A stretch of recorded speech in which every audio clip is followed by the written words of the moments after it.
In this segment, Stephanie Miller is joined by Glenn Kirschner, together to discuss the increasingly unhinged comments from Trump. When you have the kind of bad judgment that Donald has, coupled with obvious dementia, let him keep talking, because he's only digging his own hole deeper. Every single detail that comes out just makes you more and more sick to your stomach, since we're talking about, the systemic rape of children over years and years. And it really is so incredible to me, the amount of evidence that is out there already, implicating Trump in all this, right?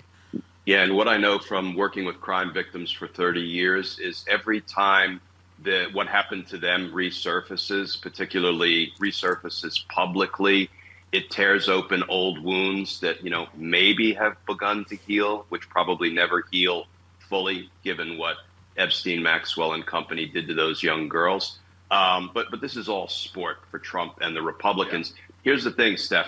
I'm counting on Donald Trump's imbecility to continue to sink him, because now when he's actually saying, and all these years later, you can see he's still kind of agitated that Epstein stole one of my underage female workers from Mar-a-Lago, and that's one of the reasons I was angry at him. You know what, Donald?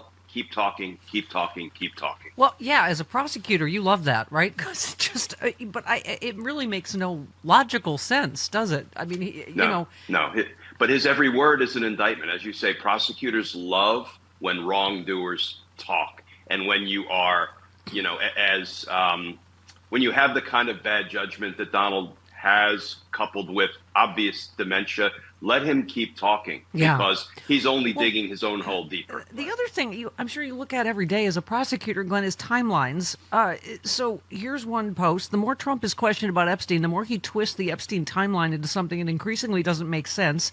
Virginia was recruited by Epstein in 2000. He said Epstein was a great guy who he knew for 15 years in 2002.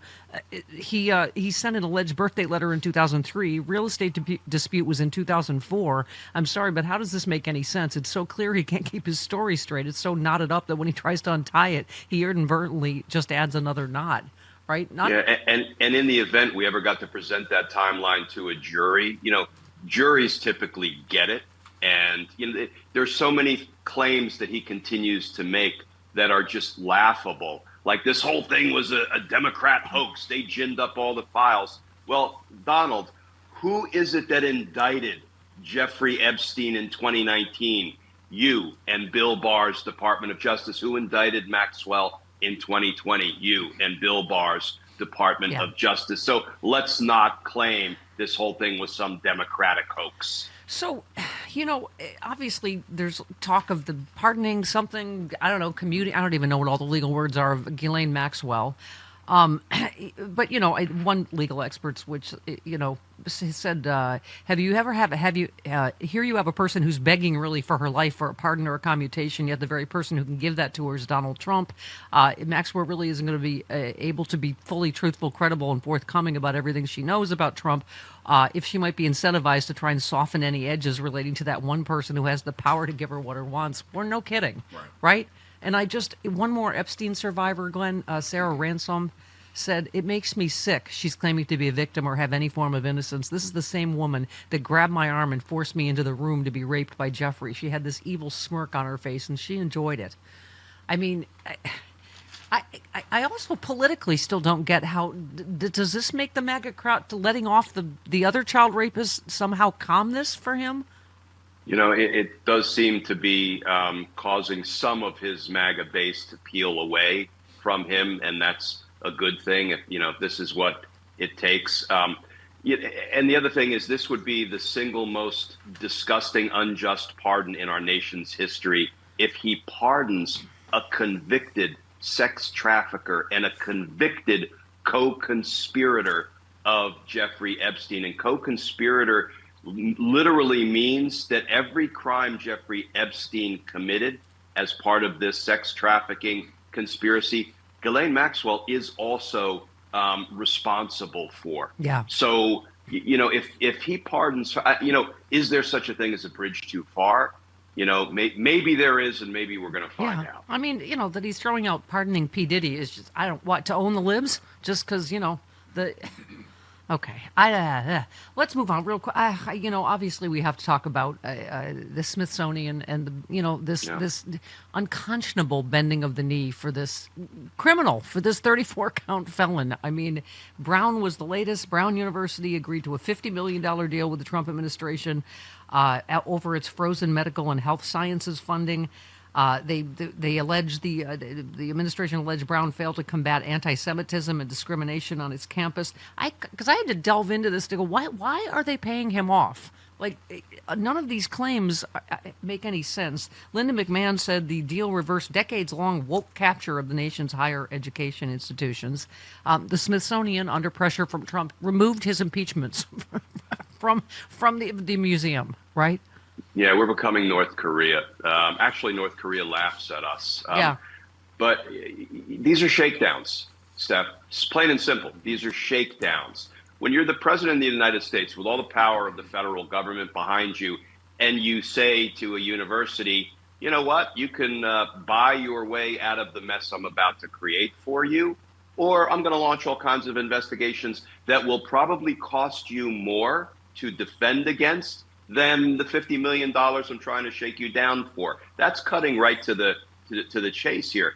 And the fact that universities and law firms and some other organizations are giving their lunch money to the bully rather than standing up to the bully endangers us all because it emboldens the bully. So shame on them. I don't know if you happen to see the Kamala Harris on Stephen. Well, I thought ironic too. She's there with Stephen Colbert.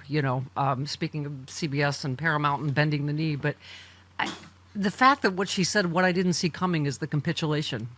Is what you just said. And who can blame her for feeling the way we all do? Kind of, and not in saying I'm staying in the fight, but she just, well, let's take a listen. What did she say? Ford, give me Ford. This is the rightful president yesterday. Recently, I made the decision that for now, I don't want to go back in the system. I think it's broken.